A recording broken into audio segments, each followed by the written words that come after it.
us about your life and how you began in the record business. I started out playing guitar when I was 13, but didn't get really serious about it until I was 15 and joined the Runaways, or formed the Runaways. Of course, because the Runaways were good-looking ladies, but yet also played raunchy rock and roll. Yeah, we did. We could play good rock and roll. Yeah. Joan Jett. The name itself brings up images of raw power, rebellion, and breaking all the rules. She's the kind of woman who seemed fearless, unstoppable, and never one to explain herself. But for years, she's been keeping a secret, one that even her biggest fans never saw coming. Why did she hide it for so long? And why, at 66, is she finally ready to tell the world? The truth will shock you. Early life and inspirations. Joan Jett, originally named Joan Marie Larkin, was born on September 22, 1958, in Wynwood, Pennsylvania. Her love for music began at just 13 when she received her first guitar as a Christmas gift. During her first lesson, she was bluntly told, "Girls can't play rock and roll." Fortunately, Joan refused to accept that narrative and forged ahead with her passion for music. After her family relocated to West Covina, California, Joan dove headfirst into the vibrant glam rock scene. She became a regular at Rodney Bingenheimer's English Disco, a hotspot for edgy music and bold fashion. Inspired by British rocker Suzi Quatro, Joan decided to reinvent herself. She adopted the last name Jett and crafted her signature style: black leather jackets, dramatic black eyeliner, and her iconic shaggy black haircut. Reflecting on her early influences, Jett told Rolling Stone, "Suzi Quatro showed me that girls could play rock and roll and succeed. It made me realize there were probably other girls out there, like me, who dreamed of doing the same thing." This realization fueled her determination to break barriers and pave the way for women in rock music. The Runaways. At Rodney Bingenheimer's English Disco, Joan Jett met drummer Sandy West, thanks to producer Kim Fowley. Fowley saw potential and introduced them to other musicians, eventually forming the Runaways, an all-girl rock band with Jett, West, lead guitarist Lita Ford, bassist Jackie Fox, and lead singer Cherie Currie. Jett and Fowley collaborated on much of the band's music, including their rebellious hit Cherry Bomb. Reflecting on their vision, Jett told the Irish Times in 2010, "We wanted to be the female version of the Rolling Stones or Led Zeppelin. We wanted to play raw, sweaty, and unapologetic rock and roll. When people said girls couldn't play, they meant girls couldn't play rock because it implied owning your power, and that scared them." But their groundbreaking ambitions were often overshadowed by sexism. Critics focused on their looks and age rather than their music. Rolling Stone dismissed them outright, and the press rarely took them seriously. Behind the scenes, the band faced an even darker reality. Fowley subjected them to relentless abuse, calling them degrading names, withholding money, feeding them drugs, and pressuring 16-year-old Currie into provocative photo shoots and outfits. The abuse wasn't limited to the industry. Audiences were hostile too. Jett recalled to the Irish Times, "People would spit on us while we performed. After shows, I'd be covered in spit, sitting backstage with my head in my hands, crying from frustration. I couldn't understand why they hated us so much. But no amount of abuse could scare me off that stage. They'd have to drag me off to stop me." Despite the obstacles, the Runaways achieved global success, releasing 5 albums in just 4 years and touring the world. While they struggled for respect in the US, they found massive success overseas, topping charts in Japan and Australia, where their fan reception rivaled Beatlemania. But the band's unity couldn't withstand the mounting pressures. Fowley's toxic behavior, internal conflicts, and clashing visions for their music ultimately led to their breakup in April 1979. For Jett, the split was devastating. In her documentary Bad Reputation, she confessed, "When the Runaways fell apart, I drank. A lot. Starting at 8 a.m., I was so angry and confused. The world didn't make sense to me. Why was it so hard for girls to play guitars without being torn down? The Runaways were gone, but Jett's fire was far from extinguished. A new chapter. Solo success. Joan Jett's fortunes began to shift when she teamed up with producer Kenny Laguna, who quickly became her manager and biggest supporter. In a 2007 interview with the Tahoe Daily Tribune, Laguna recalled, "I worked with her on a movie about the Runaways called We're All Crazy Now, and I could see her potential. She was incredible, but no record label wanted to take a chance on her." After a scary hospitalization for a heart infection, Jett headed to Europe to record her first solo album. The self-titled record was released overseas, but when she returned to the US, it faced rejection after rejection. A staggering 23 labels turned her down. Refusing to give up, Jett and Laguna took matters into their own hands. They launched their own independent label, Black Heart Records, and released the album themselves. Laguna later explained the decision. "We had no other options. Joan suggested we do it ourselves, so we just printed up the records. That's how Black Heart Records was born." The move marked a pivotal moment in Jett's career and a bold step toward creative independence. To bring her music to life, Jett placed an ad looking for musicians to join her band. The call for a few good men led to the formation of the Black Hearts. With her new band in tow, Jett hit the road, playing gigs across Los Angeles before heading to Europe. Eventually, they relocated to New York, setting the stage for the next chapter of Jett's rise to stardom. Bad Reputation and I Love Rock and Roll. Joan Jett's career reached new heights when her self-titled album was re-released as Bad Reputation by Neil Bogart on Boardwalk Records. The title track, Bad Reputation, became a hard rock anthem and was later named the 29th best hard rock song by VH1 in 2009. It was a bold statement of defiance, cementing Jett's status as a trailblazer in rock music. Her next album with the Black Hearts, I Love Rock and Roll, 1981, catapulted her to superstardom. The title track, a cover of an Arrows song she had performed live for years, became a phenomenon. It topped the Billboard charts for 7 weeks, making it one of the best-selling singles in history. The album itself was a runaway success, selling 10 million copies and solidifying Jett as an international icon. The song, now in the Grammy Hall of Fame, is ranked 56th on Billboard's all-time top songs list. The song's music video, featuring Jett's signature swagger in a gritty dive bar, became iconic thanks to heavy airplay on the then-new MTV network. The same media that once mocked Jett and the Runaways now sang her praises, with glowing features declaring, "Joan Jett is a very nice girl." As Jett put it, selling records is the best revenge. In 1982, Jett continued her streak with 2 more top 20 hits, including a bold cover of Crimson and Clover. She made waves by keeping the original pronouns, singing about loving a woman, a decision that showcased her fearless authenticity. However, replicating the success of I Love Rock and Roll proved challenging. Her next albums, Album, 1983, and Glorious Results of a Misspent Youth, 1984, struggled commercially. Neither produced a major hit, and critics were harsh, with Rolling Stone dismissing Album as failing to make a strong argument for Jett as a major talent. The decline continued with her 1986 album Good Music, which barely reached number 105 on the Billboard charts. But in 1987, Jett took a new direction, starring opposite Michael J. Fox in the drama Light of Day.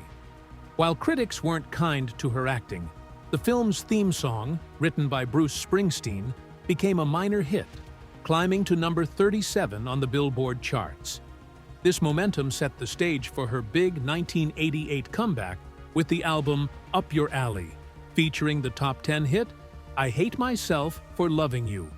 Interestingly, this comeback coincided with her former Runaways bandmate Lita Ford's solo success with Kiss Me Deadly. By the early 1990s, however, the band faced new challenges. Blackheart's drummer Tommy Price described their tours as grueling, playing one-off shows in small towns and state fairs. It felt like we were doing gigs we shouldn't be doing, he admitted. But Jett saw things differently. For her, every show was an opportunity to connect with a new audience. You never know what to expect, so you never really get bored, she said, proving her enduring passion for performing. Though commercial success dwindled for Joan Jett in the 1990s, her artistic relevance soared. The resurgence of punk, along with the rise of grunge and the riot grrrl movement, gave her music new life. When her record deal ended, Jett and her longtime collaborator Kenny Laguna seized the opportunity to regain full creative control, charting a path on their own terms. Sexuality and identity. Jett's sexuality has been a topic of speculation throughout her career, and while she's never officially labeled herself, she has long been celebrated as an LGBTQIA+ icon. In the 2004 documentary Edge Play about the Runaways, Cherie Currie claimed she and Jett had a romantic relationship during their time in the band. This dynamic was later portrayed in the 2010 film The Runaways, which Jett executive produced. When asked directly about her sexuality, Jett has kept things intentionally ambiguous. In an interview with Rolling Stone, she described herself as all-inclusive, and she told Out magazine that fans could assume away. Criticism over her refusal to define her sexuality has followed her for years, but Jett has stood firm. "The more you push me to say it, the less I will," she stated. "I tell my story on stage every day. If you don't hear it because you want me to say it your way, fine. This isn't for you. Bye." Controversies. Despite her pride in the Runaways, Jett distanced herself from certain portrayals of the band's story. She declined to participate in Edge Play and didn't allow the use of her music in the film. She explained to the Montreal Mirror, "If there's going to be a Runaways movie, it should focus on what we achieved. The tours, the music, and the people we inspired. I won't be part of a Jerry Springer spectacle." After Kim Fowley's death in 2015, controversy resurfaced when Jackie Fox accused Fowley of grooming and sexually assaulting her at a party while other band members, including Jett, were allegedly present but did not intervene. Jett, through a representative, denied witnessing the incident. She later told the New York Times, "If he hurt people, that's awful. It's hard for me to hear, but I can't speak to their experiences." Beyond the controversies, Jett remained deeply connected to the punk and grunge scenes. She collaborated with bands like L7, describing the first time she saw them live as a religious experience. She also worked with Bikini Kill, and, in a powerful tribute, recorded an album with the Gits following the murder of their lead singer, Mia Zapata. Proceeds from the album and tour supported the investigation into Zapata's death, showcasing Jett's commitment to justice and solidarity within the music community. Legacy. Joan Jett's unwavering resilience in the face of challenges has cemented her as a true rock icon. From performing on the Warped Tour in 2006 to producing films like The Runaways and Bad Reputation, Jett has continuously evolved as a cultural force. In 2015, she reached a career milestone when she, the Blackhearts, and Kenny Laguna were inducted into the Rock and Roll Hall of Fame. In his essay for the Hall of Fame, John Mellencamp described her as the last American rock star, praising her dedication to the authentic spirit of rock and roll. Despite her accolades, Jett has often been at odds with how her story is told.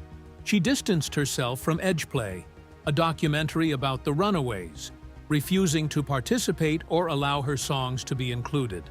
Calling it a Jerry Springer fest, Jett believed the film focused too much on scandal rather than the band's accomplishments. The documentary also featured allegations about Kim Fowley's abusive behavior, further complicating Jett's relationship with her past. Her decision to stay away drew criticism, but underscored a consistent theme in her life, balancing her legacy with the painful truths of her journey. A tumultuous relationship with fame. Joan Jett's rise to fame as the face of rebellious rock and roll came with its own set of struggles. From her early days with the Runaways to her success with the Blackhearts, she quickly became a symbol of independence and defiance. But as her stardom grew, so did the relentless media scrutiny. The paparazzi's constant presence took a toll on Jett's mental health. They followed her everywhere, snapping intrusive photos and splashing them across tabloids. The focus often shifted away from her music to exaggerated stories about her personal life. Feeling exposed and misrepresented, Jett struggled to reconcile the pressures of fame with her desire to create art. The constant invasion of privacy didn't just affect her professionally, it seeped into her personal life. Relationships with friends and family became strained as they were dragged into the public eye. Jett began to feel isolated, as though the cost of fame outweighed its rewards. The stress from constant attention and unrealistic expectations threatened to eclipse her love for music. At her lowest moments, Jett contemplated walking away from it all. The joy of performing and creating music felt overshadowed by the unrelenting demands of celebrity life. She longed for a simpler existence, free from the prying eyes of the media, where she could focus on her passions without interference. Although she never fully stepped away from the industry, Jett's struggles highlight the darker side of fame. Her story serves as a powerful reminder of the emotional toll that often accompanies public adoration, even for someone as tough and fearless as Joan Jett. Through it all, she has remained a symbol of strength, carving out her legacy on her own terms. Joan Jett in 2024. Joan Jett, the unstoppable rock and roll legend, continues to ignite stages worldwide in 2024. At 65, she remains a powerhouse performer, her rebellious energy as fierce as it was during her early days with the Runaways in the 1970s. Whether belting out classics like Bad Reputation and I Love Rock and Roll or debuting new tracks, Jett's performances exude the passion and authenticity that have defined her career. Her live shows are a testament to her endurance and dedication to her art. Jett tours tirelessly, bringing her music to fans across the globe. Her performances are a perfect blend of nostalgia and innovation, featuring state-of-the-art visuals and interactive elements that captivate today's audiences. Fans from every generation come together, united by her electrifying voice and masterful guitar skills, proving her music's timeless appeal. Jett's commitment to her craft extends far beyond the spotlight. She follows a disciplined routine to maintain her peak performance level. Rigorous physical training, vocal exercises, and relentless guitar practice ensure she's ready to deliver night after night. Behind her, success is a loyal and hard-working team, including her performances are a perfect blend of nostalgia and innovation, featuring state-of-the-art visuals and interactive elements that captivate today's audiences. Offstage, Jett fosters a deep connection with her fans. Through social media, she offers a glimpse into her life on tour, sharing everything from behind-the-scenes moments to her creative process. She also uses her platform to advocate for social causes she's passionate about, further endearing herself to millions. Health crisis in the early 2010s. In the early 2010s, Joan Jett faced a health crisis that brought her thriving career to an abrupt standstill. What began as a nagging cold soon spiraled into something far more dangerous, Used to the physical demands of life on the road, Jett dismissed her fatigue and persistent cough, believing she could push through. But as the weeks went by, her symptoms worsened. What seemed like a simple illness turned out to be severe pneumonia, a condition that can become life-threatening if left untreated. Despite feeling increasingly unwell, Jett continued performing, unwilling to let down her fans or cancel shows. Her determination, however, came at a cost. Her health deteriorated to a critical point, forcing her to seek medical help.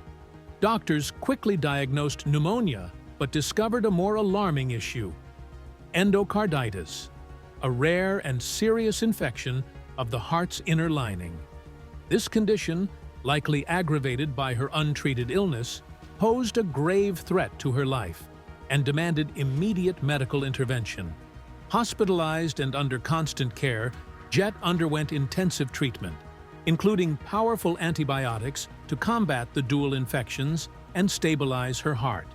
The situation forced her to cancel tours and step away from the stage for an extended period, a difficult decision for someone known for her relentless energy and drive.